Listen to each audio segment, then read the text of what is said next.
कि आप एक क्लोज्ड वर्क परमिट पे कनाडा आए, जिसका मतलब है कि आप सिर्फ उस एम्प्लॉयर के लिए काम कर सकते थे। उस एम्प्लॉयर ने आपको कह दिया कि भाई मेरे पास तो कोई जॉब नहीं है, मैं आई कैन नॉट पे यू। क्योंकि अगर आप यहाँ पे एम्प्लॉयर स्विच करना चाहते हैं तो फिर आप उस एम्प्लॉयर को एक और एलएमआईए करना पड़ेगा आपके लिए। आप एलएमआईए इस तरह से ट्रांसफर नहीं कर सकते। द रीजन कि ये चीजें परपेचुएट करती हैं और चलती रहती हैं और one fraud after the other होता रहता है, उसकी एक बहुत बड़ी रीजन ये है कि जो इन्फोर्समेंट है वो काफी लैक्स है। बाय लॉ बिल्कुल एब्सोल्युटली आपकी पीआर जो है ये लोग रिसेंड कर सकते हैं, वापस ले सकते हैं, रिवोक कर सकते हैं, अगर ये चीज एस्टैब्लिश हो जाए कि आपने अपने जो परमानेंट रेजिडेंस की जो एप्लीकेशन का जो प्रोसेस था उसमें आपने कोई मिस रिप्रेजेंटेशन की है। एक तरीका तो ये है कि आप आते हैं यहाँ पे और आप एम्प्लॉयर से कोई अरेंजमेंट कर लेते हैं कि भाई ठीक है, आपके पास जो है मुझे सैलरी देने के लिए पैसे नहीं है, मैं अपनी ही सैलरी आपको देता हूं महीने के शुरू में, और आप महीने के एंड में वो पैसे मुझे अपने बिजनेस से साइकिल करके दे दीजिए एज सैलरी। कितना कंपेटिटिव और कितना आउटराइट मुश्किल हो गया है कनाडा में ट्रांजिशन करना फ्रॉम एनी टेम्पररी स्टेटस, ठीक है, आप स्टूडेंट हैं, वर्कर हैं, to permanent residence. It has become fiercely competitive. जी दोस्तों, वेलकम अगेन। आज की वीडियो एक पॉडकास्ट है जो मैंने रिकॉर्ड की है अब्दुल्ला के साथ। अब्दुल्ला जो है वो एक इमिग्रेशन कंसल्टेंट हैं based out of Canada and he is an expert on Canadian immigration. तो आज की पॉडकास्ट में हम उनसे बात करेंगे कि किस किस किस्म के कैनेडियन इमिग्रेशन रिलेटेड फ्रॉड्स होते हैं, उनकी जो है क्या प्रोबेबिलिटी है in terms of success and failure, और क्या इम्प्लीकेशंस हैं अगर जो है उस फ्रॉड में आप पकड़े जाते हैं या उस फ्रॉड में कोई भी पकड़ा जाता है तो उसकी क्या इम्प्लीकेशंस हैं। तो ये सारी चीज़ें हम बात करेंगे क्योंकि बहुत से लोग जो है वो बहुत डेस्परेट होते हैं कि हम किसी भी तरह जो है वो कनाडा की इमिग्रेशन ले लें, बट उसके बहुत से रिस्क भी एसोसिएटेड हैं। तो अब्दुल्ला हमसे ये सारी चीज़ें शेयर करेंगे कि वो क्या रिस्क हैं और किस तरह से उन रिस्क को अवॉइड या मिनिमाइज़ किया जा सकता है, और अगर आप फंस गए हैं किसी एक ऐसी सिचुएशन में तो उस सिचुएशन से कैसे निकला जा सकता है। इससे पहले भी मैंने अब्दुल्ला के साथ एक पॉडकास्ट रिकॉर्ड किया जिसमें वो एक्सप्लेन करते हैं कि कनाडा इमिग्रेट करने के क्या क्या तरीके हैं।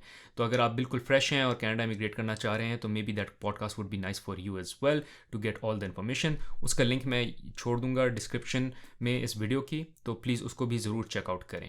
उसके अलावा अगर आपको जो है वो अब्दुल्ला की सर्विसेज चाहिए हैं, बिकॉज ही इज़ समवन जिनकी सर्विसेज मैं यूज़ करता रहा हूँ with regards to immigration services, और अगर आपको भी उनकी सर्विसेज चाहिए हैं तो I will leave the link और I will leave the email where you can reach out to him in the description of this video. आप उस email पे reach out कर सकते हैं अब्दुल्ला को directly and he can help you with any questions or queries or any services that you need with regards to moving to Canada.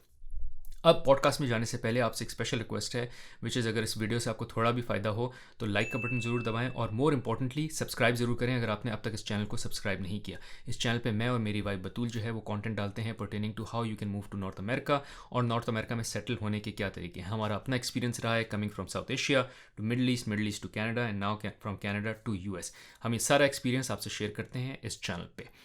अब बगैर किसी वेट के let's get rolling into the podcast.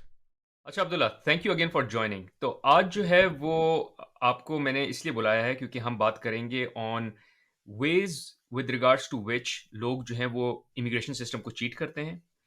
दूसरा, उसके रिस्क क्या है, मतलब अगर कोई सोच रहा है कि मैं इमिग्रेशन सिस्टम को चीट करना चाह रहा हूं तो क्या क्या तरीकों से लोग चीट करते हैं, उसके रिस्क क्या हैं, और अगर वो रिस्क जो है या जो उसकी प्रोबेबिलिटी है वो मटेरियलाइज हो जाती है तो उसकी कॉस्ट क्या है, मतलब मुझे क्या कुछ एक्स्ट्रा पैसे देने पड़ेंगे, मेरा पीआर कैंसिल हो जाएगी। तो but before we go into this, for those of you जिन्होंने आपकी पहली पॉडकास्ट नहीं देखी हमारे चैनल पे, उनके लिए अगर आप अपना थोड़ा सा इंट्रोडक्शन दे दें and then we'll start going into this episode with regards to Canadian immigration fraud and the risk associated with it. Sure, Behroz. Thank you very much. So I am a regulated Canadian immigration consultant, RCIC कहते हैं, और मैं ये इस immigration industry में मुझे बहुत time हो गया है, ऑलमोस्ट 10 years होने वाले हैं। मैं कनाडा में बेस्ड हूँ। हर किस्म की इमिग्रेशन, टेम्पररी, परमानेंट मैटर्स में मैंने बहुत से लोगों को असिस्ट किया है ओवर द ईयर्स, और होपफुली आगे भी करते रहेंगे। इमिग्रेशन जो है वो ऐसा फील्ड है, और स्पेशली आजकल के उसमें बहुत ज़्यादा रैपिड चेंजेस आते हैं और बहुत सडन चेंजेस आते हैं। तो बस कोशिश हमारी यही होती है कि हम लोगों को जितना अच्छा असिस्ट कर सकते हैं, जितना उनको प्रिपेयर कर सकते हैं, वो हम करें, और होपफुली आगे भी करते रहेंगे। Thank you Abdullah. वैसे ये तो मैं वाउच करूंगा कि आपकी एडवाइस मैंने जब भी ली है, it has been amazing, you really help me a lot with all the immigration matters I had, any questions I had, so your knowledge is amazing, so thanks for all thank of you. That support. अच्छा, अब move करते हैं कि मुझे आप बताएं कि आजकल जो है गिवन इतना रश हो गया है with regards to immigration, students, non students, workers and all, और आई हैव अच्छा। हर्ड थिंग्स कि बहुत सारी जो है वो फ्रॉड भी एग्जिस्ट करने शुरू हो गए। तो अगर आप थोड़ा सा बताएंगे कि किस किस्म के फ्रॉड्स एग्जिस्ट करते हैं, और वो मैं दो एंगल से पूछना चाह रहा हूँ।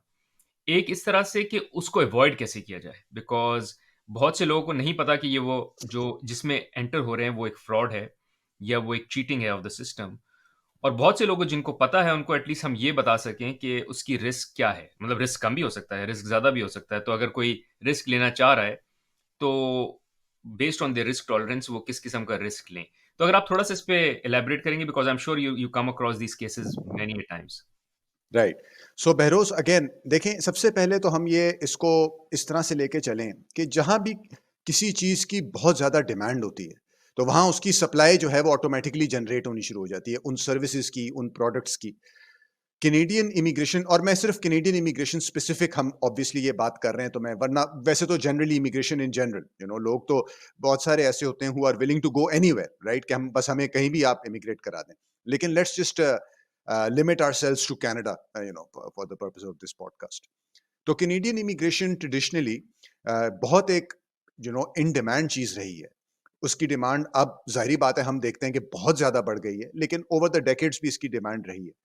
और हर जमाने में ऐसे लोग जरूर होते हैं जो शॉर्टकट्स ढूंढते हैं।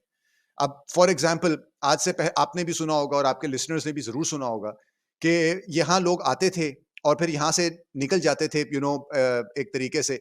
और कनाडा में जो है हार्डली हफ्ता 2 हफ्ते महीना रहते थे, और 3 साल के बाद वापस आके क्लेम करते थे कि हम तो 3 साल से इसी मुल्क में, और सिटीजनशिप के लिए अप्लाई कर देते थे और उनको मिल भी जाती थी, पासपोर्ट्स मिल जाते थे।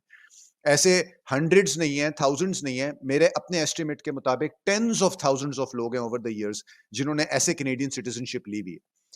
तो ये तो हर जमाने में शॉर्टकट ढूंढने वाले लोग, और वो लोग जो वो ऑफर करते हैं सर्विसेज कि आपको यहाँ रहने की जरूरत नहीं है, हम इसको ऐसे सेटअप कर देंगे कि आपको मिल जाएगा, और आपको कोई इशू नहीं होगा।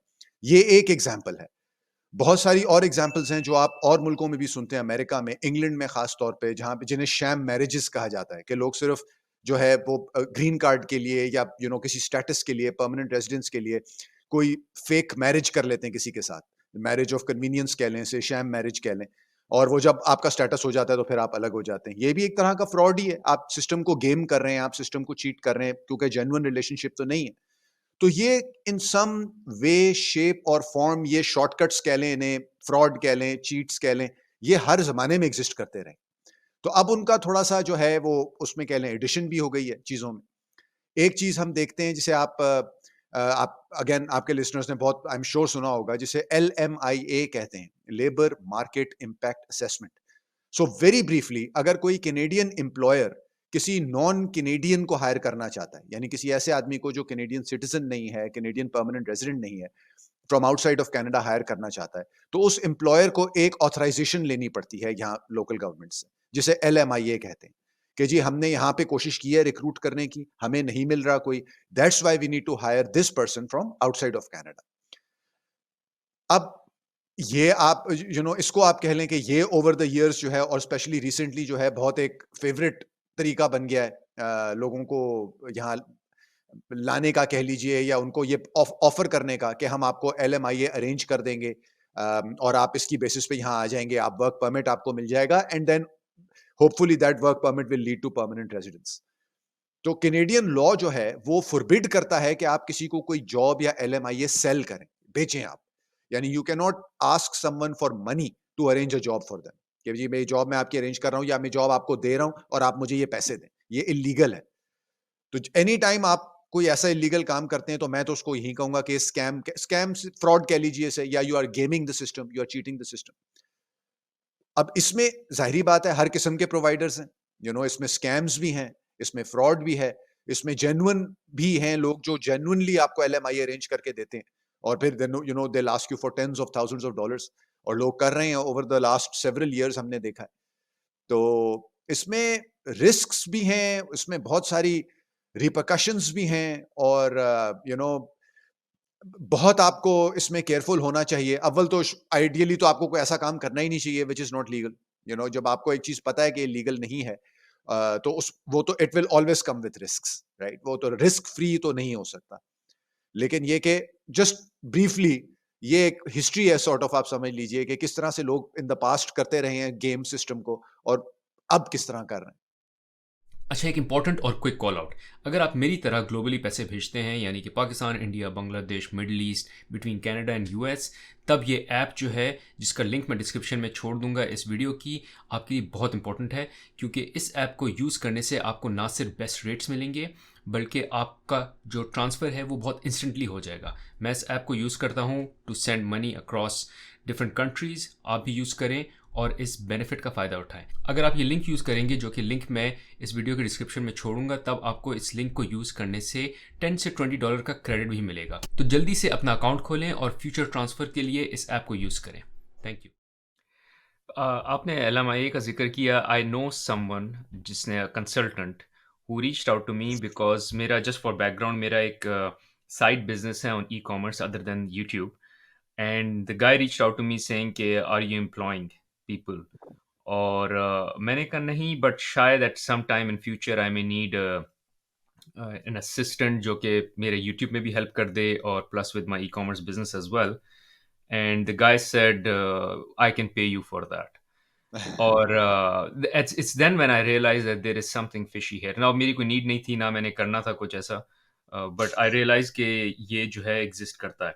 अच्छा, आप मुझे बताएं, आपने कहा कि ये इलीगल है पे करना, बट अगर कोई पे ले so if there is some like me, मैं कहूँ अपने, मुझे यूट्यूब के लिए एक असिस्टेंट चाहिए, फ्रीलांसर, फ्रीलांसर नहीं, मतलब एक प्रॉपर जॉब के लिए, someone who will edit edit the videos and I want it in house, और मैं जो हूँ उसके पैसे भी ले लेता हूँ, तो इसकी क्या पकड़ाई है? मतलब ये तो कोई, या आपने कभी कुछ सुना है कि कोई पकड़ाई हुई हो, या this is happening left right and center, everyone is doing it, but there is no catch up till now, या अगर कोई कैच है तो इसमें क्या रिस्क है? I understand it's morally not right, it's ethically not right, right, it's legally right. not right either, but it's just an arrangement between you and me, right? You are a consultant, आप बोलें बहरोज आपको YouTube का editor चाहिए, मैं बोलूँ हाँ मुझे in house editor चाहिए, मुझे जो है वो आप $50,000 दे दें, मैं आपको जो हूँ वो एक ऑफर बना दूंगा, और फिर आप जो है उसमें इमिग्रेशन पे किसी को भी ले आए। So tell me more about it. Right. तो इसमें बहरोज दोनों एंगल से हम देख लेते हैं कि consequences for the employer, which in this case is you, and consequences for the employee जिसको आपने हायर करना है। तो दोनों के लिए पोटेंशियल कॉन्सिक्वेंसेज हो सकते हैं। ठीक है। तो पहली बात तो ये कि जैसे एम्प्लॉयर आप अगर लें, तो कुछ रूल्स हैं जो एम्प्लॉयर्स को फॉलो करने होते हैं जब आप LMIA का प्रोसेस स्टार्ट करते हैं, या आप किसी को बाहर से हायर करके लाते हैं। सो फॉर एग्जाम्पल, इसमें LMIA एप्लीकेशन फीस होती है और रिलेटेड चीजें होती हैं। तो ये फीस आप बाय लॉ उस बंदे से या एम्प्लॉई से, या जिसको आपने हायर करना है, आप उसको नहीं कह सकते कि तुम ये फीस दो। ठीक है। ये एम्प्लॉयर का एक्सपेंस होना चाहिए। एम्प्लॉयर हैज टू पे for the application fees. For example, जो एक्सक्यूज मी, जो कि LMIA के केस में इज $1,000, तो बहुत सिग्निफिकेंट फीस है। तो ये आप अपने एम्प्लॉई से नहीं ले सकते, आप उसको नहीं कह सकते कि आप ये पैसे दें।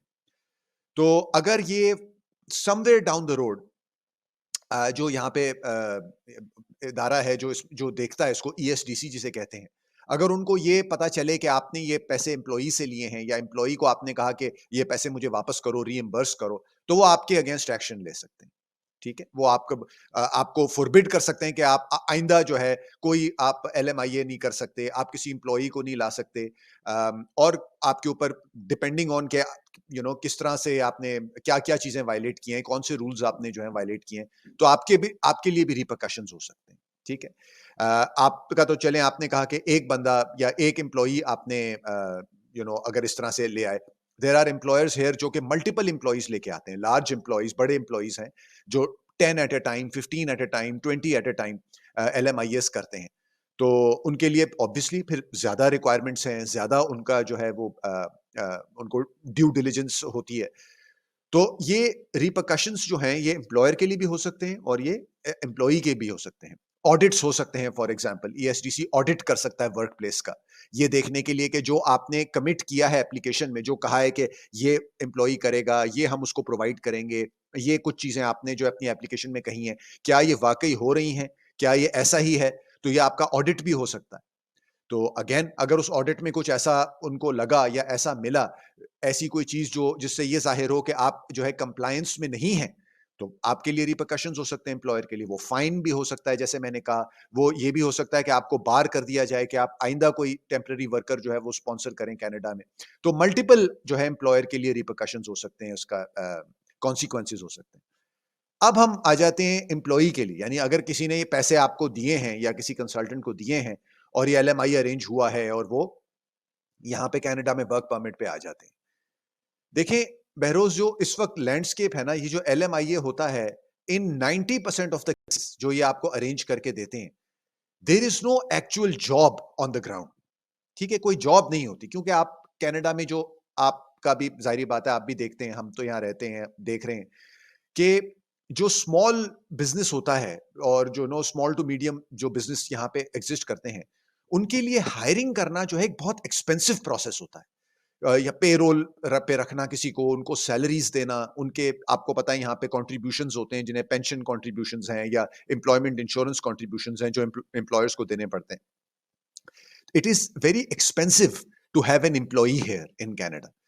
तो बहुत केसेस में क्या होता है कि जो ये करते हैं एलएमआईए, आपके किसी बिजनेस ने किया, उसको प्रोसेस किया, जनरेट किया, तो वो एक्चुअल जॉब तो नहीं होती। बस वो उन्होंने अपने बिजनेस की बेसिस पे वो एलएमआईए जनरेट कर दिया, उस एलएमआईए को आगे बेच दिया, उस एलएमआईए की बेसिस पे किसी ने वर्क परमिट ले लिया और वो कनाडा आ गया। But there is no actual job. मैं आपको अपने पर्सनल जो है उससे बताता हूं कि मुझे कितने लोगों ने ओवर द इयर्स कांटेक्ट किया है कि जी हम यहाँ आ गए हैं एलएमआईए पे, और अब जब हम अब एम्प्लॉयर के पास गए कि जी we are here and we are ready to work, तो एम्प्लॉयर ने कहा there is no job here. उन्होंने उनको जॉब ही जो है नहीं दी और उनको कह दिया स्ट्रेट आपके यहाँ कोई जॉब नहीं, क्योंकि वो एम्प्लॉयर जो है एक्चुअल सैलरी तो नहीं देना चाहता। तो ये कितनी दफा हुआ है और मुझे कितनी ऐसी मेरी कंसल्टेशंस लोगों के साथ हुई हैं। अब इसमें आप देखिए कि क्या कॉन्सिक्वेंसेस उस आदमी के लिए, उस आदमी के लिए कॉन्सिक्वेंसेस हैं। सबसे बड़ा तो एक पर्सनल कॉन्सिक्वेंस है, वो क्या है कि आप एक क्लोज्ड वर्क परमिट पे कनाडा आए, जिसका मतलब है कि आप सिर्फ उस एम्प्लॉयर के लिए काम कर सकते थे। उस एम्प्लॉयर ने आपको कह दिया कि भाई मेरे पास तो कोई जॉब नहीं है, मैं आई कैन नॉट पे यू। अब आप क्या करेंगे? आप किसी और एम्प्लॉयर के लिए भी काम नहीं कर सकते, आप स्टक हैं उस एम्प्लॉयर के साथ काम करने के लिए। और दूसरा ये कि आपने जो है वो एक गलत काम किया, आपने पैसे दिए। अब आप किसी को कंप्लेन भी नहीं कर सकते। आप गवर्नमेंट को जाके क्या कहेंगे कि मैंने $30,000 का ये एलएमआई खरीदा था, मैंने एक इल्लीगल काम किया था, अब मेरे साथ स्कैम हो गया है, ये मुझे जो है वो जॉब नहीं दे रहा, तो मेरी हेल्प करें। ये तो आप नहीं करेंगे, देन यू आर स्टक। तो ये एक पर्सनल कॉन्सिक्वेंस है, रिगार्डलेस ऑफ के कोई इमिग्रेशन रिलेटेड कॉन्सिक्वेंस आपके साथ होता है या कोई उसका इम्पैक्ट आपके ऊपर होता है, वो तो बात की बात है। अब आप यहाँ आ गए एक क्लोज वर्क परमिट पे, एम्प्लॉयर ने आपको कह दिया मेरे पास कोई काम नहीं है, और अब आप बैठे, क्या करेंगे आप? ये जो मेरे मैं आपको एग्जांपल्स दे रहा हूं कि लोगों ने मुझे कांटेक्ट किया, तो मैंने उनसे पूछा कि भाई तो फिर तुम क्या कर रहे हो यहाँ पे, what how how are you surviving? तो सब ने कहा कि हम किसी फैक्ट्री में कैश पे काम कर रहे हैं, हम कोई किसी स्टोर में काम कर रहे हैं, कैश, क्योंकि कैश पे ही करेंगे आप लीगली तो नहीं काम कर सकते उस एम्प्लॉयर के लिए। तो अब आप एक कंप्लीटली नए जो है वो चक्कर में फंस गए कि अब हम क्या करें। तो ये पर्सनल जो है एक कॉन्सिक्वेंस आपके लिए तो इमीडिएट है, नंबर वन। नंबर टू, बहुत दफा लोग इससे इस सिचुएशन से डेस्परेट होके एक कोई और गलत फैसला कर लेते हैं कि एक आपने ये किया, चलें इसको हम कहते हैं गलत फैसला आपने किया, आपको नहीं करना चाहिए था, लेकिन ये किया आप इससे इसके इम्पैक्ट से बचने के लिए या इससे जो है अपनी सिचुएशन को इंप्रूव करने के लिए आपने कोई और गलत फैसला, किसी और को कुछ और चीज के लिए आपने बहुत सारे पैसे दे दिए। क्योंकि अगर आप यहाँ पे एम्प्लॉयर स्विच करना चाहते हैं तो फिर आप उस एम्प्लॉयर को एक और एलएमआईए करना पड़ेगा आपके लिए। आप एलएमआईए इस तरह से ट्रांसफर नहीं कर सकते। अब आप मेरे पास आए, मैंने कहा अच्छा वो तुम्हें नहीं दे रहा, जॉब नहीं दे रहा, मेरे पास एक एम्प्लॉयर है वो तुम्हें जॉब दे देगा, लेकिन मुझे भी $30,000 चाहिए। आपने एक और गलत फैसला किया कि आप डेस्परेट हैं, क्या करते? तो ये पर्सनल कॉन्सिक्वेंसेस हैं। और इमिग्रेशन रिलेटेड कॉन्सिक्वेंसेस तो हो सकते हैं, again somewhere down the line आप ये चीज जो है इमिग्रेशन अथॉरिटीज को जो है ये ऐसा लगे या उनको शक हो कि ये जेन्युइन एम्प्लॉयमेंट नहीं थी, ये आपने कुछ इसमें कोई आपने समथिंग स्मेल्स फिशी, तो आपके लिए कॉन्सिक्वेंसेस हो सकते हैं। आप you know going back to personal consequences के आप इस वर्क परमिट से बहुत दफा लोग परमानेंट रेजिडेंस में ट्रांजिशन नहीं कर पाते, क्योंकि ये जो एलएमआईएस होते हैं ये बहुत केसेस में ऐसी जॉब्स के लिए होते हैं जिनका लेवल वो लेवल नहीं होता जो आपको एलिजिबल करता है परमानेंट रेजिडेंस के लिए कुछ स्ट्रीम्स में।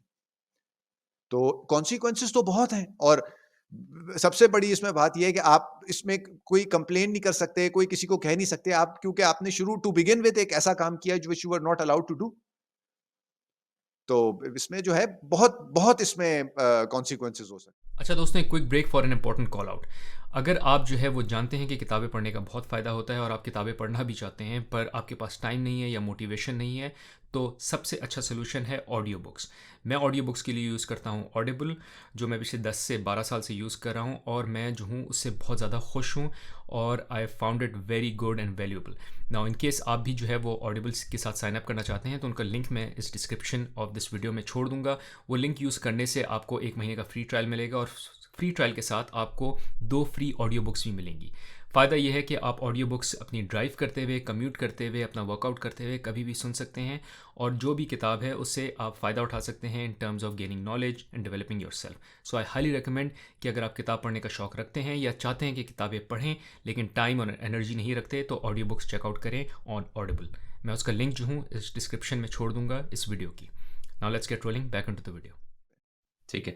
अच्छा, इसमें मैं एक चीज़ सोच रहा था ये कि even if you think you are lucky कि और यू आर स्मार्ट इनफ कि आप एलएमआईए पर आ जाएं फ्रॉड के पैसे देकर and you find your way around और आप किसी से बात ना करें, किसी से शिकायत ना करें और आपके पास बहुत पैसे हैं, आपने पैसे भी बेशक जॉब की भी ज़रूरत नहीं है और because back home you have lot of money and you just want a passport, आपको पासपोर्ट मिल जाएगा।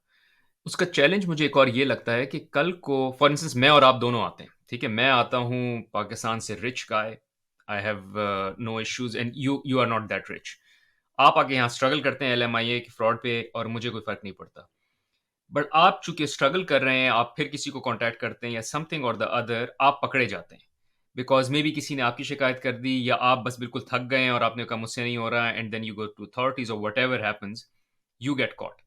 When you get caught, I was thinking if they start tracing कि किस कंपनी ने बुलाया था, कंपनी एक्स ने बुलाया था, अच्छा कंपनी एक्स ने और किसको बुलाया था, कंपनी एक्स ने बहरोज को भी बुलाया था।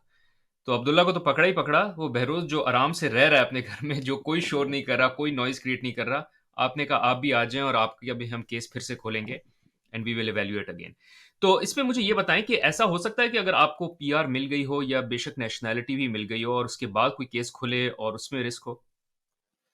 बिल्कुल बहरोज़, थोड़ा-सा मैं ज़रा एक और भी I would just like to add कि देखें ये चक्कर है ना एलएमआईए वाला और ये सारा ये आपको जो भी आपको ये कर रहा है, जो भी अरेंज कर रहा है आपके लिए, ठीक है? आप किसी से अगर ले रहे हैं, तो उसके तो ये बेस्ट इंटरेस्ट में है ना कि वो आपको पूरी पिक्चर ना पेंट करे आपके लिए, ठीक है? उसका तो मकसद ये है कि बस मैं जल्दी से ये इसको बेचूँ, अपने मैं पैसे लूँ और साइड पे हो जाऊँ, ठीक है?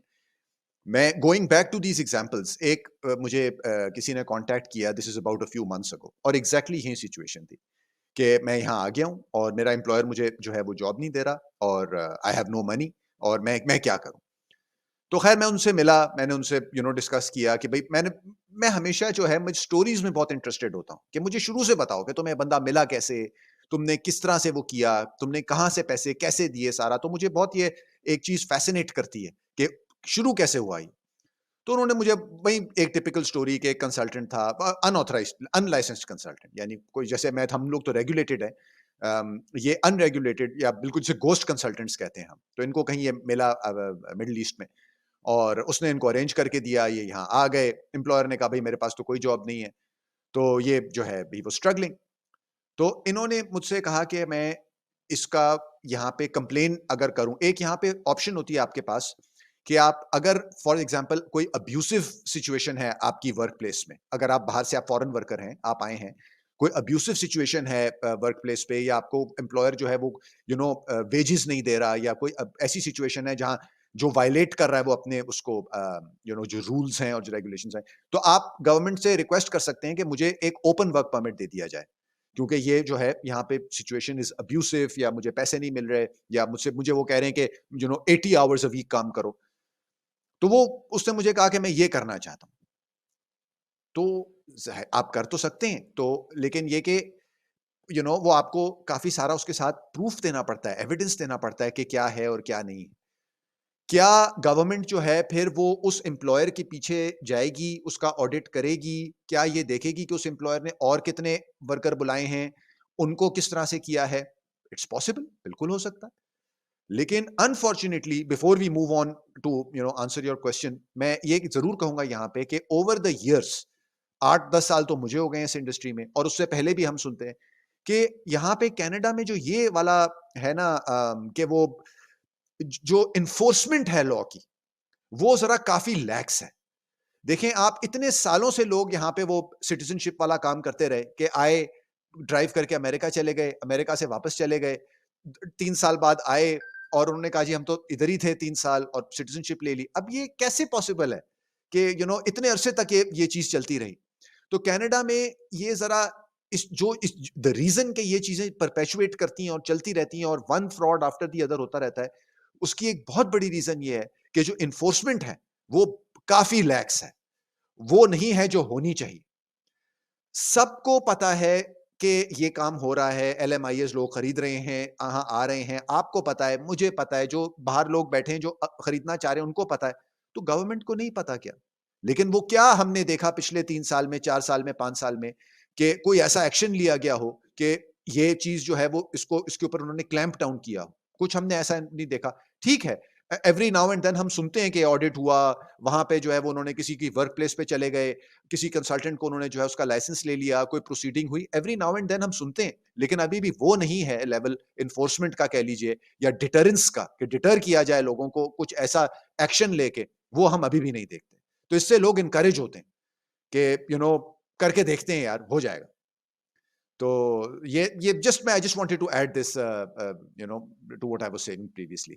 और आई एम सॉरी, मैं आपका भूल गया कि क्वेश्चन आपका क्या था। मेरा क्वेश्चन ये था कि अगर आप आ गए, आपको पीआर मिल गई है, या नेशनैलिटी भी मिल गई है, right, is there any risk on it now? क्योंकि वो बात तो 10-5 साल पुरानी बात थी। राइट। तो ये भी एग्जैक्टली लिंक्ड है इसी चीज से, कि जैसे मैंने अभी कहा ना कि हिस्टोरिकली हम देखें और ट्रेडिशनली, तो ये जो कैनेडियन गवर्नमेंट का जो ये है इन्फोर्समेंट कह लीजिए, या जो इसको पनिश करने का, ऐसे बिहेवियर को जो इनका इनका पैटर्न है या इनकी हिस्ट्री है, वो ऐसी है कि लोग इनकरेज होते हैं कि यार ये कर लेते हैं, इट्स ओके। बाय लॉ बिल्कुल एब्सोल्युटली आपकी पीआर जो है ये लोग रिसेंड कर सकते हैं, वापस ले सकते हैं, रिवोक कर सकते हैं, अगर ये चीज एस्टैब्लिश हो जाए कि आपने अपने जो परमानेंट रेजिडेंस की जो एप्लीकेशन का जो प्रोसेस था, उसमें आपने कोई मिस रिप्रेजेंटेशन की है, कोई झूठ बोला है, कोई फेक डॉक्यूमेंट्स दिए हैं, कोई चीज आपने छुपाई है, मटेरियल चीज आपने छुपाई है, एब्सोल्युटली कर सकते हैं और ये सिटीजनशिप तक भी जा सकते हैं। यानी आप इस तरह से ये अगर समझ रहे हैं कि अगर मैं परमानेंट रेजिडेंट हो गया और अब बस मेरे सारे जो है जिसे कहते हैं गुनाह माफ हो गए, और जो है अब ये मुझे कुछ नहीं कर सकते, तो ये गलत है, ऐसा नहीं। एट एनी स्टेज अगर ये चीज स्टैब्लिश हो जाए कि आपने मिस रिप्रेजेंटेशन की थी, कोई मटेरियल चीज, कोई बहुत इंपॉर्टेंट चीज आपने छुपाई थी या उसको गलत बताया था या मिस रिप्रेजेंट किया था, तो एब्सोल्युटली आपका स्टेटस जो है वो रिवोक किया जा सकता है। क्या होता है ये? क्या ये बहुत ऑफन हम सुनते हैं? नहीं, क्योंकि ये एक बहुत बड़ा स्टेप है। किसी की पीआर को रिवोक करना, किसी की सिटीजनशिप को रिवोक करना, ये एक बहुत बड़ा स्टेप है। ये कोई लाइटली नहीं ली जा सकती चीज। ये ऐसा नहीं होगा कि आप बैठे हैं और आपको एक दिन ईमेल आ गई कि जी sorry your status has been revoked. ये एक पूरा प्रोसेस, इसको फॉलो करना पड़ेगा। आपको अपॉर्चुनिटी दी जाएगी इसको एड्रेस करने के लिए। तो इट्स अ प्रोसेस। तो ज़ाहिर-सी बात है, जब ये इतनी एक एक बड़ा प्रोसेस है या एक बड़ी एक वो चीज़ बन जाती है, तो वो फिर उसको हम देखते हैं कि बहुत ऑफ़न नहीं की जाती वो, क्योंकि उसके पीछे बहुत सारे रिसोर्सेज़ होंगे, ज़ाहिर-सी बात है, एक प्रोसेस होगा, हो सकता है आपको कोर्ट में जाना पड़े या किसी ट्राइब्यूनल में जाना पड़े, या आपको ये बैक एंड फ़ोर्थ करना पड़े बहुत सारा, आपको अपॉर्च्युनिटी दी जाए कि आप डॉक्यूमेंट्स दें, आपने डॉक्यूमेंट्स दिए, फिर उनका जवाब आए। तो इसलिए ये बहुत ऑफ़न तो नहीं होता, ये तो बात क्लियर है। लेकिन क्या हो सकता है? एब्सोल्यूटली हो सकता है। और एक और सवाल, क्या हुआ है इन पास्ट, लाइक इक्का-दुक्का केसेस ही सही, बट कभी हुआ हुए भी है या? जी, हुए होंगे, आई एम श्योर हुए होंगे। मैं आपको ऐसे बिल्कुल ऑफ द बैट तो नहीं बता सकता कि हाँ, ये जैसे हुआ था, या आई एम श्योर हुए होंगे, क्योंकि ये तो हम सुनते हैं कि कभी जैसे बाद में पता चला कि किसी ने कोई अपनी बहुत कोई ऐसी चीज़ छुपाई थी कि उनकी क्रिमिनल हिस्ट्री थी फॉर एग्ज़ाम्पल किसी कंट्री में, ठीक है? और उन्होंने वो चीज़ छुपाई, फेक पुलिस सर्टिफ़िकेट दे दिया, या जो है वो अगेन मिसरिप्रेज़ेंट किया कि नहीं मेरे कोई हिस्ट्री नहीं है, कुछ नहीं। तो ये हम सुनते हैं कि जी, और even sometimes 10 years later, 15 years later ये चीज़ अगर सामने आती है, किसी की ट्रू आइडेंटिटी जो है पकड़ी जाती है, तो एब्सोल्युटली ये केसेस हम सुनते हैं। लेकिन ये कि इतना ऑफ़न ये नहीं होता कि मैं आपको कहूँ कि हाँ, ये हम सुनते रहते हैं और ये होता रहता है, ऐसा नहीं।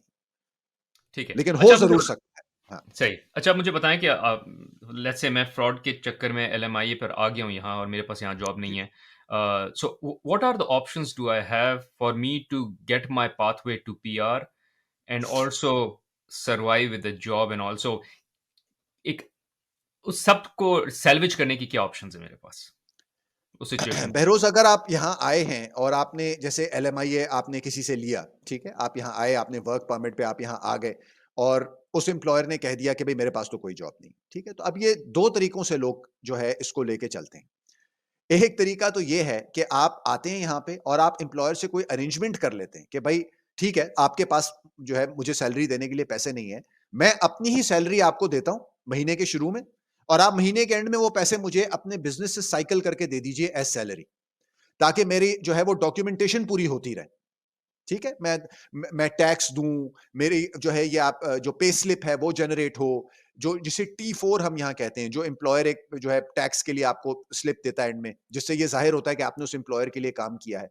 तो ताकि वो जनरेट हो, तो कुछ केसेस में तो ये अरेंजमेंट एम्प्लॉयर के साथ कर लेते हैं कि भाई मैं अपनी सैलरी आपको दूँगा, आप बस वो बिज़नेस के थ्रू साइकिल करके मुझे at the end of the month as my salary दे दीजिए, ताकि मेरा वो रिकॉर्ड बनता रहे, ताकि आगे किसी इमिग्रेशन स्ट्रीम में या इमिग्रेशन पाथवे में एलिजिबल हो सकूँ।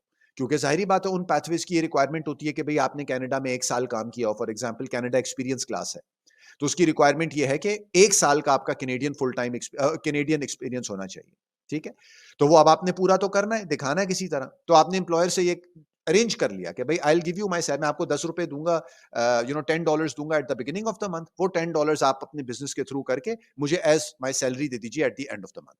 तो 1 साल के बाद सारे मेरे डॉक्यूमेंट्स जनरेट हो जाएँगे, मैं कनाडा एक्सपीरियंस क्लास के लिए एलिजिबल हो जाऊँगा। एक तो ये है, ठीक है? और फिर डिपेंडिंग ऑन कि आपका रोल क्या है, आपकी जॉब क्या है, डिफरेंट और ऑप्शंस पीआर के हो सकते हैं, डिपेंडिंग ऑन कि आप क्या जॉब है आपकी। ये तो बेस्ट केस सिनेरियो है।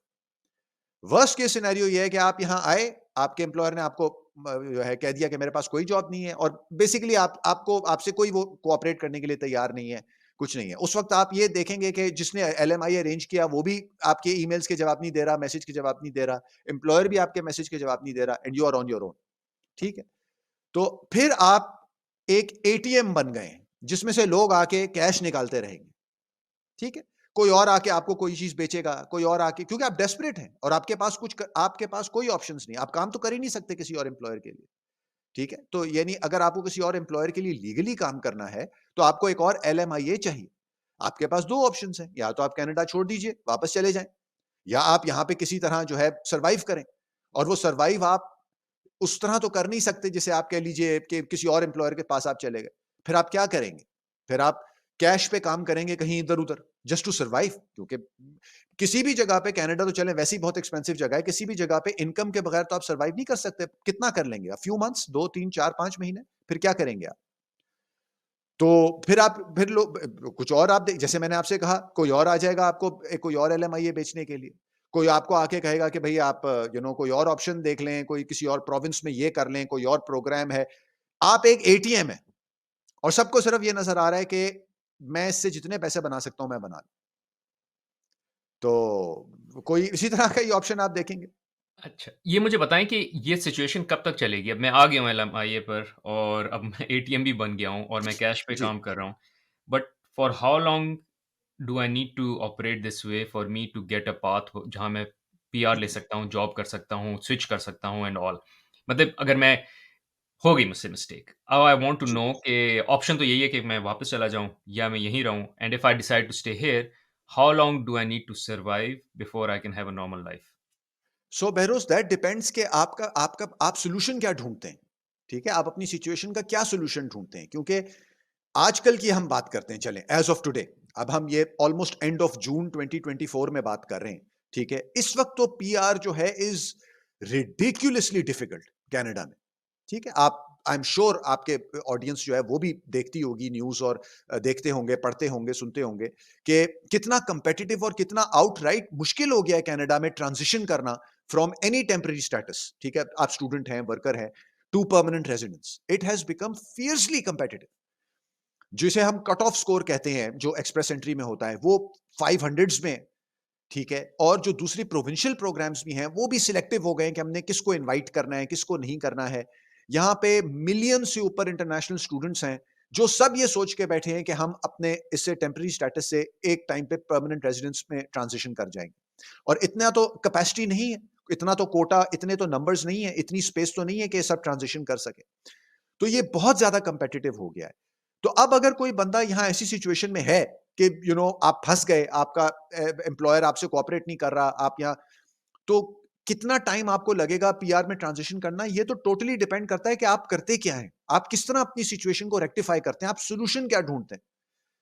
To give you an idea, एक साहब जो है, this is also maybe last year, उनकी मेरे से कंसल्टेशन हुई, तो उन्होंने, उनके साथ यही हुआ कि वो आए एम्प्लॉयर के पास, 2 महीने उन्होंने काम किया, उसके बाद एम्प्लॉयर ने उनको फारग कर दिया। एम्प्लॉयर ने कहा सॉरी, हम आपको कंटिन्यू नहीं कर सकते।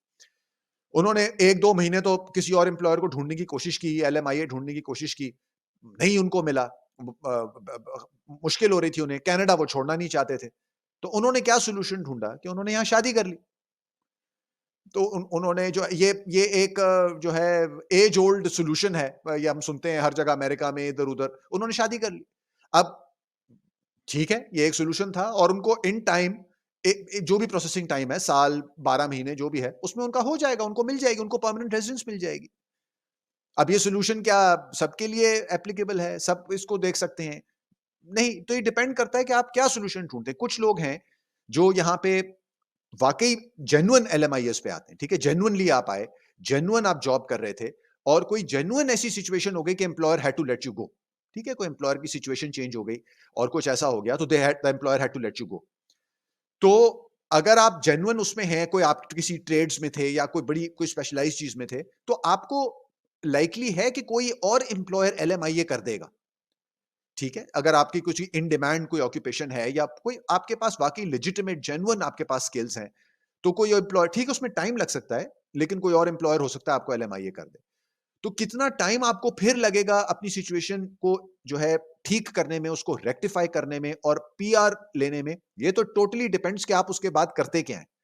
और उसमें मोस्ट इंपॉर्टेंट चीज़ ये है कि आप सबसे पहले तो सही एडवाइस लें किसी से, कि जो आपको ये बताए कि आपकी सिचुएशन अभी क्या है, आपको क्या करना चाहिए और क्या पोटेंशियल कॉन्सिक्वेंसेस हैं आपके स्टेप्स के। जो इस वक्त हालात हैं कि जो लोग यहाँ कनाडा में पढ़े हुए हैं 2 साल, उसके बाद 2-2 साल के कैनेडियन वर्क एक्सपीरियंस हैं और फिर भी ट्रांजिशन नहीं कर पा रहे परमानेंट रेजिडेंस के लिए, तो आपके पास क्या चांसेस हैं, जो आप कोई लेट्स से बुक कीपर का या ऑफिस मैनेजर का एलएमआईए लेके यहाँ पे आए थे, और एलएमआईए आप इसलिए लेके आए थे, आई अज्यूम कि आप एक्सप्रेस एंट्री में आपके पास पॉइंट्स नहीं थे, जिसका मतलब है या आपकी एज ज्यादा है या एजुकेशन कम थी या लैंग्वेज एबिलिटी स्ट्रांग नहीं थी। तो आप कैसे ट्रांजिशन करेंगे परमानेंट रेजिडेंस में? किसी से आप ये पहले बात कीजिए, समझिए इसको, और फिर ये सॉल्यूशंस जो है वो आइडेंटिफाई करें। अच्छा, मुझे एक चीज़ क्लैरिफ़ाई करें कि एलएमआईए जो है वो एक्सप्रेस एंट्री का पार्ट नहीं है या है? मैं जानना ये चाह रहा हूँ कि मैं एक्सप्रेस एंट्री के लिए अप्लाई कर रहा हूँ, मेरे पॉइंट्स पूरे नहीं बन रहे, तो मैंने एलएमआईए ले लिया और एलएमआईए की वजह से मेरे पॉइंट्स 550 हो गए let's say, and now I am Inn Express entry. तो अब मेरे पास पीआर आ गई है, लेकिन मैं जब ऑन ग्राउंड आया हूँ तो मेरे पास जॉब नहीं है और मैं 3 साल अब कैश पे काम कर रहा हूँ, क्योंकि मैं, so how does that work? अगर मेरे पास पीआर हाँ, है, या इज देयर अ नॉन जी, PR PR version of it? अगर थोड़ा सा इस पे एक्सप्लेन राइट, करना है। That's a good question. तो थोड़ा सा इसको मैं क्लियरिफाई कर देता हूँ।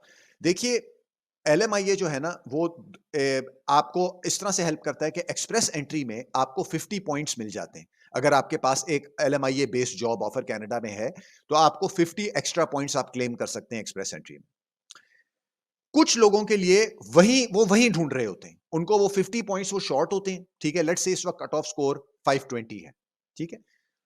वो कहीं 470 480 पे फंसे हुए, तो अगर उनको वो 50 पॉइंट्स मिल जाएं, तो वो 520 530 पे चले जाएंगे, ठीक है? वो यही ढूंढ रहे हैं कि बस हमें ये मिल जाए, हम 50 पॉइंट्स हमें मिल जाएं, हम एक्सप्रेस एंट्री में कट ऑफ स्कोर मीट कर लें और हम आ जाएं। उनको ये परवाह नहीं है कि यहाँ आगे जॉब है या नहीं, क्योंकि जब वो कनाडा आएंगे और लैंड करेंगे, वो तो परमानेंट रेजिडेंट बन जाएंगे। तो उनको तो ये वरी करने की जरूरत ही नहीं है कि ये जॉब है या नहीं है, या हमें ये क्या, वो तो परमानेंट रेजिडेंट हो गए, जो अल्टीमेट ऑब्जेक्टिव है, ठीक है? तो कुछ लोग तो ये हैं जो सिर्फ बस ये 50 पॉइंट्स के लिए कर रहे हैं, लेकिन वो लोग कम हैं। ज्यादा लोग वो ये ऑप्शन ढूंढते हैं और करते हैं जिनके पास एक्सप्रेस एंट्री में कम पॉइंट 300 है, फॉर एग्जांपल 380, 370, 420, 430, यानी इतने कम हैं कि वो 50 पॉइंट्स मिलने के बावजूद भी जो है वो उस कट ऑफ को रीच नहीं करेंगे। तो वो फिर यहां आके स्ट्रगल करते हैं। लेकिन कुछ एक परसेंटेज उन लोगों की डेफिनेटली है जो जिनके पास टू बिगिन विद एक अच्छा सॉलिड स्कोर है, 440 भी है, 450 भी है, 50 पॉइंट्स मिल गए, अब आप 500 पे चले गए। अब आपने यहां आए, 1 साल काम किया, आपके और पॉइंट्स बढ़ गए। तो वो लाइक आई सेड, वो एक बेस्ट केस सिनेरियो है। लेकिन जो है, हम जो देखते हैं कि मैं तो ये कहूंगा मेजॉरिटी ऑफ द केसेस में ये वो लोग होते हैं जिनके पास एक्सप्रेस एंट्री में बहुत कम पॉइंट्स होते हैं, और फिर वो उनकी जो कोशिश होती है वो यही होती है कि हम ये ले लें, हम वर्क परमिट पे कनाडा आ जाएं, और कनाडा आके फिर ट्रांजिशन करें किसी तरह पीआर, जो कि पहले रिलेटिवली इजियर था, हो जाता था, अब बहुत मुश्किल है। Got it, make sense. Thank you, this was very detailed and good, और मुझे काफ़ी अंडरस्टैंडिंग भी हो गई इसमें एलएमआईए की और उसके प्रोसेस की। और मुझे बताएंगे और किस किस्म के जो हैं कॉमनली अकरिंग फ्रॉड्स हैं, इफ दे आर। एक तो मुझे याद है अपने टाइम से, which people use to talk about, जो आपने भी मेंशन किया था, which is I continue to stay in and live in Middle East while get a passport here. Is that something जो आज भी होता है कि आप बस यूएस के थ्रू निकल जाएं, पासपोर्ट पे स्टैंप ना लगे? इज दैट समथिंग, और उसके अलावा भी अगर कोई और कॉमन फ्रॉड है तो बताएं उसके बारे में। बहरोज होता तो होगा, आई एम श्योर। ठीक है, ये बात है कि इन्होंने अपनी जो उसको कह लीजिए ड्यू डिलिजेंस है, या जो स्क्रूटनी है, वो थोड़ी सी ज्यादा तो की है एप्लीकेशन, क्योंकि ये इतना हो रहा था और इतना ये वर्स्ट केप्ट सीक्रेट था कि आई एम श्योर उन्होंने कुछ तो इसको वो किया होगा। ठीक है, तो इसलिए अगर कोई आजकल की डेट में भी ये कर रहा है कि मतलब आप यहाँ आए और आप चले गए और अब आप ये क्लेम कर रहे हैं कि मैं कनाडा में ही था, तो वो तो बहुत फिर बहादुर इंसान है अगर वो ये रिस्क ले रहा है। तो कर तो रहे होंगे, to answer your question, definitely लोग कर रहे होंगे। जैसे मैंने हमेशा मैं कहता हूं कि हर जमाने में वो लोग होते हैं जो शॉर्टकट्स ढूंढते हैं, तो कर तो ये जरूर रहे होंगे। उनको किसी ने जरूर ये फीड किया होगा कि हम आपका ऐसे यहाँ कर देंगे, आपका हम यहाँ ये बिल देते रहेंगे जिससे लगेगा कि आप यहाँ रहते हैं, हम आपका ये डेबिट कार्ड यूज करते रहेंगे, और ये इस तरह की solutions I am sure they exist out there. तो कर तो रहे होंगे, टू आंसर योर क्वेश्चन। करना चाहिए? बिल्कुल भी नहीं। आजकल तो डेफिनेटली स्क्रूटनी ज्यादा होगी और उसके रिपरकशंस बहुत ज्यादा हैं। बहुत उसके जो है कॉन्सिक्वेंसेस बहुत ज्यादा बड़े हो सकते हैं आपके लिए। तो कर तो रहे होंगे। कुछ चीजों की हमने ऑलरेडी बात कर ली। एक तो यही हो गया कि लोग आए, निकल गए, क्लेम किया कि हम यहीं पे, और ये सिर्फ उसके लिए नहीं है सिटीजनशिप के लिए, ये पीआर कार्ड भी लोग इस तरह मेंटेन करते हैं कई दफा, कि आपने कहा कि मैं तो इधर ही था, तो वो पीआर कार्ड आपने रिन्यू करा लिया। शादी वाली बात हमने कर ली, शैम मैरिजेस की बात हमने कर ली। एक और जो बहुत चीज कह लीजिए, एक रास्ता कह लीजिए, जो लोग जिन्होंने यूज किया है, मैं तो उसको अब्यूज कहता हूं, लेकिन चलें आप यूज कह लें, वो असाइलम है। कि आप यहाँ आ गए और आप विजिट वीजा पे आ गए, या अभी पिछले जो कुछ कोविड के टाइम्स में हमने देखा था कि लैंड बॉर्डर, यानी अमेरिका आप आ गए और अमेरिका से कनाडा आपने लैंड बॉर्डर क्रॉस कर लिया ऑन फुट, तो क्रॉस करके आप कनाडा आ गए और कनाडा में आपने असाइलम क्लेम जो है वो फाइल कर दिया। इसका हमने बहुत मिसयूज देखा है। जो जेन्युइन बेचारे होते हैं वो इसी में मारे जाते हैं, क्योंकि जाहिर बात है, अगर लेट्स से 100 लोग अप्लाई कर रहे हैं असाइलम के लिए, उसमें से 50 जो हैं वो जेन्युइन है, जिनको जेन्युइनली जरूरत है असाइलम की, और 50 नॉन जेन्युइन है। तो वो जो नॉन जेन्युइन है, उसमें से अगर लेट्स से 10, 15, 20 जो हैं, उनके क्लेम्स बाद में पकड़े जाते हैं कि ये फॉल्स क्लेम्स हैं, या ये इन्होंने जो है नहीं डिजर्व करते असाइलम, लेकिन उसका इम्पैक्ट सब पे होता है ना, कि वो जो सिस्टम भी देखता है, लोग भी देखते हैं, जो फैसला करने वाले हैं, जो ट्राइब्यूनल्स हैं, जो गवर्नमेंट है, सब देख रहे हैं कि ये फॉल्स क्लेम्स आ रहे हैं यहाँ पे। तो वो जाहिर बात है, वो फिर सब उस स्क्रूटनी सबके लिए बढ़ जाएगी, सब जो है उसमें मारे जाएंगे। तो ये एक बहुत कॉमन वो है कि यार कुछ भी नहीं बचा, कोई भी तरीका नहीं, तो असाइलम क्लेम कर लें आप। हमने रात लास्ट पॉडकास्ट में ब्रीफली बात की थी, मैंने लिंक्डइन पे स्टेटिस्टिक्स डाले थे कुछ, कि जो 2023 है, इसमें highest number of asylum claims जो हैं फाइल हुए हैं कैनेडियन हिस्ट्री में। मेरा ख्याल है कोई 140,000 थे या कितने थे, जिसमें से बहुत सारे जो हैं वो स्टूडेंट्स भी थे, जिसमें बहुत सारे मैक्सिकन नेशनल्स थे जिनके लिए वीजा रिस्ट्रिक्शन खत्म कर दी थी गवर्नमेंट ने, जो अब दोबारा डाल दी है। जिसमें बहुत सारे वो लोग थे जो बॉर्डर क्रॉस करके ये अमेरिका से Canada on foot border cross करके आ गए और उन्होंने फॉरेन असाइलम क्लेम डाल दिए। तो ये अगेन बहुत तरीका है जो लोग यूज करते हैं। तो ऑप्शंस और शॉर्टकट्स तो हमेशा लोग ढूंढते हैं, और उनको वो प्रोवाइड करने वाले भी हमेशा एग्जिस्ट करते हैं। अच्छा, अब let's move towards the end which is, आप मुझे बताएँ कि अगर कोई ऐसा इंडिविजुअल हो जिसकी बहुत नॉलेज, नो हाउ ना हो on this subject, how can they make sure that they don't fall in a trap of getting in a fraud? Because tempting तो बहुत है ना, मतलब मैं फॉर इंस्टेंस किसी कंसल्टेंट के पास जाऊँ और वो बोले, यार $10,000 दे दो तो चांसेस है 80%, और अगर थोड़े से और पैसे दे दो तो मैं उसको फुल प्रूफ बना दूँगा and I will make it a 100% chance. How do I know that I need to be wary of any fraud that I may get into and get into trouble later? उससे बचने का right. क्या तरीका है? देखें बहरोज, एक जो है इसका मैं आपको शॉर्ट आंसर दूं, इसका कोई तरीका नहीं। और वो क्यों नहीं है? क्योंकि देखें, आप भी फाइनेंस में जो है उन टॉपिक्स पे भी आप बात करते हैं, आप उस फील्ड में भी हैं।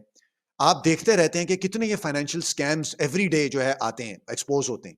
और बिलियंस ऑफ डॉलर्स के लोग पॉन्जी स्कीम्स रन कर रहे हैं, लोग फ्रॉड करते हैं, इन्वेस्टमेंट्स लेके भाग जाते हैं और सारा करते हैं। और कितने लोगों जब वो स्कीम जो है वो आती है, उस एक्सपोज होती है, तो आप देखते हैं कि किसी के 3000 इन्वेस्टर्स थे, किसी के 500 इन्वेस्टर्स थे, किसी के और ज्यादा इन्वेस्टर्स थे, जो ओवर द इयर्स उस स्कैम को या उस जो भी उस स्कीम है उसमें बिलीव कर रहे थे और दे रहे थे।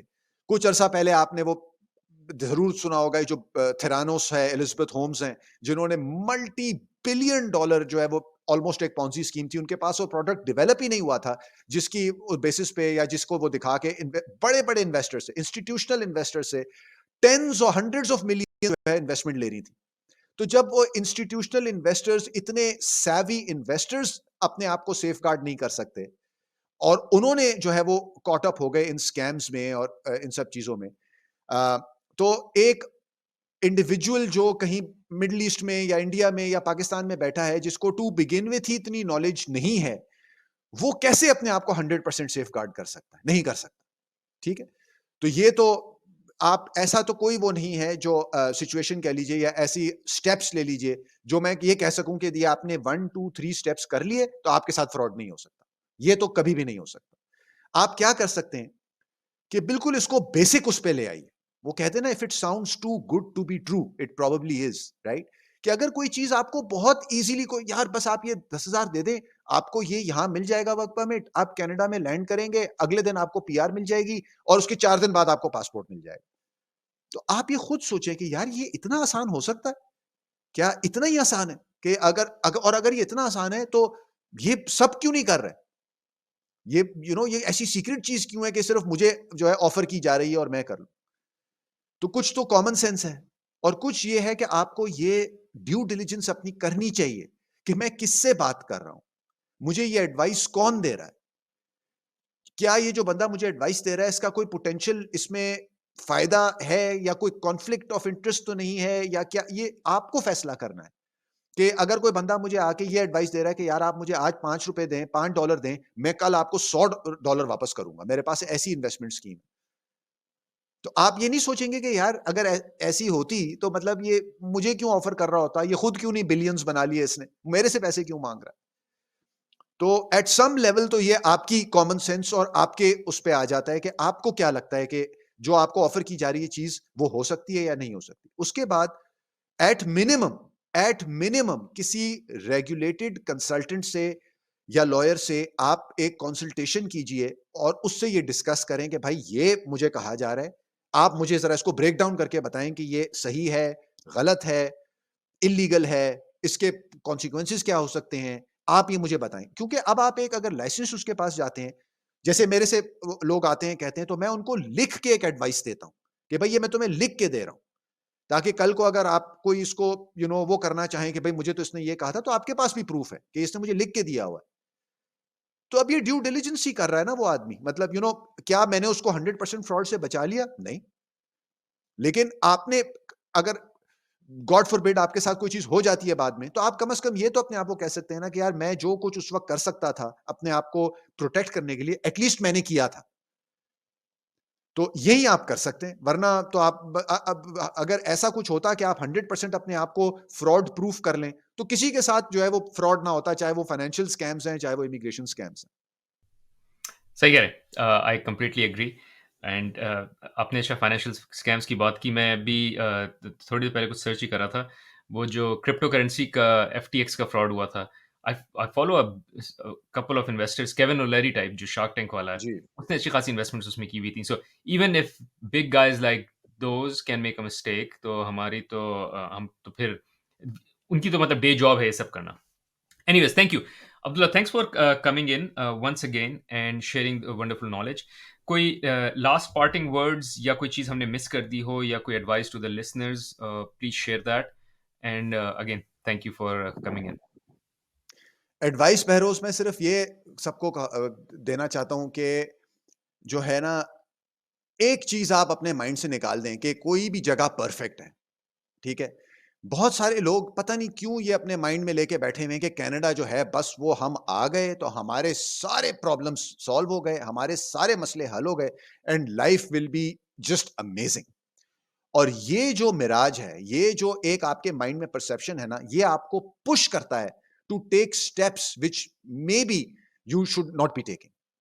ठीक है? तो ये तो एक अपने माइंड से निकाल दें। हाँ, ठीक है, यहाँ बहुत सारी चीजें हैं जो जो बहुत अच्छी हैं और जो वाक़ई आप अगर किसी ऐसे पार्ट ऑफ द वर्ल्ड में हैं, जहाँ पे बेसिक प्रॉब्लम्स हैं, पानी, बिजली, सेफ्टी, सिक्योरिटी, बच्चों के लिए, तो वो तो यहाँ पे ऑब्वियसली मच बेटर हैं, बहुत बेहतर हैं, तो ये बात है। लेकिन there is no perfect place anywhere. हर जगह के प्रोस हैं, हर जगह के कॉन्स हैं।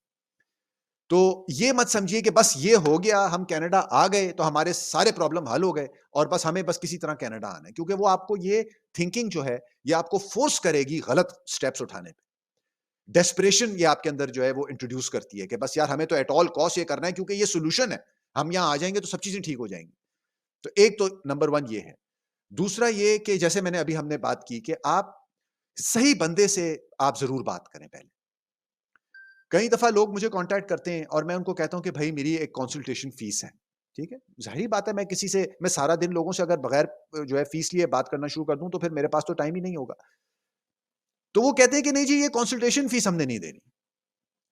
वो उनको बहुत प्रॉब्लम होती है लोगों को, ये हमारी इंडस्ट्री में एक बहुत बड़ा प्रॉब्लम है कंसल्टेशन फीस का, कि लोग कहते हैं नहीं हमने ये नहीं देनी। लेकिन अगर मैं उनको ये बोलूं कि यार मेरे पास ये जॉब है और मेरे पास एक ये LMIA है, मुझे 40,000, तो वो 40,000 आपको दे देंगे फौरन। लेकिन जो ये 150-200 डॉलर कंसल्टेशन फीस है, ये किसी ने नहीं देनी।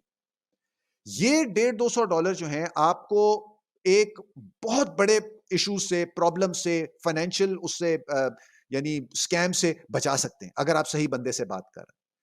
तो अपने अपनी प्रायोरिटीज को जरा जो है वो करें, इन ऑर्डर करें कि यार हम किस बंदे से बात कर रहे हैं, हमने किससे बात करनी है और किसकी एडवाइस को हमने जरा प्रायोरिटाइज करना है कि यार ये अगर मैं नहीं कह रहा मेरी एडवाइस को प्रायोरिटाइज करें, आप ये फैसला करें कि यार मैंने किससे बात करनी है।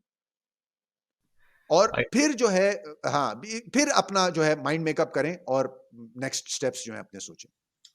आई कंप्लीटली एग्री, और स्पेशली जो आपने कंसल्टेशन वाली बात की है, I think value for money बहुत ज़्यादा है, जिसमें आप किसी से आधे घंटे या घंटे की कंसल्टेशन कर लें फॉर अ फ्यू बक्स, पर वो आपको इन सारी चीज़ों से जो है वो बाखबर कर दे। I think it's very important, and in big long, like in long term, in big scheme of things, जब इवेंचुअली आपको अपना वो गोल मिल जाएगा, या तो आप उस मिस्टेक को अवॉइड कर सकेंगे, मतलब may be Canada is not right for you, and just by paying those 200 $150, you are able to save yourself from the trouble that will come. या फिर because of that consultation, you get the process right and eventually be able to come to Canada. So both ways, whether it's you should not come or you should come, those 100 $200 will save you. I completely agree. और मैं इसको, you know what, मैं उन लोगों को, क्योंकि I also offer consultation on career and personal finance, और मैं लोगों को पहले तो ये अप्रिशिएट करता हूँ, मैं कहता हूँ this is so amazing of you, one for two reasons. One is not to have an ego कि मुझे सब पता है, and asking for help, and second be okay to pay to ask for help. मतलब आप इतने desperate हैं, desperate in a good way, which is that you want to improve yourself, improve your life, improve your decisions, that you're ready to pay. Because अगर आप historically जज करें, देर वर so many times जब मैंने ये सोचा कि काश मैंने किसी से पूछ लिया होता तो मेरा ये डिसीजन बेहतर होता, and even if that means you have to pay a few bucks just because the person is an expert. मतलब एडवाइस तो आप अपने दोस्त से भी ले सकते हैं, बट वो दोस्त की एडवाइस वही है जो आपकी आपकी एडवाइस है, बिकॉज एक्सपर्टीज नहीं है। So I completely subscribe to that, और maybe I used to be one of those as well जो ये कहता था कि यार ऐसा क्या कोई बता देगा मुझे, but the more I read into this, the more I learn that there are certain expertise. और इसमें ऐसा नहीं है कि कोई कोई रॉकेट साइंस नहीं, ऐसा नहीं कि कोई इमिग्रेशन कोई rocket science, like I can spend like probably a month और 2 month and I can have as much knowledge as you have, but क्या मेरे पास वो 1-2 महीने या 3 महीने हैं कि मैं अपने आप को अपग्रेड करूं, और as against paying those $100-200 and saying कि यार जिसकी एक्सपर्टीज है वो 3-4 महीने को घंटे में बंद करके मुझे एग्जैक्टली वो बता देगा जो मुझे पता करना है, वर्सेस ये कि मैं 500 केसेस पढ़ूं जिसमें से एक केस मेरे लिए रेलेवेंट है। Just correct. because just how we go to lawyer, just how we go to other agents as well, I think it's very important. So whoever is listening is, अगर आपको थोड़ा भी डाउट है, अपने doubt सारे add up करें, list all of them down, go and have a consultation session. Thank you, Abdullah, thanks a lot for joining. Wonderful, I learned a lot, and we'll be calling you again for further discussions as well. Thank you Peroz, my pleasure. Thank you.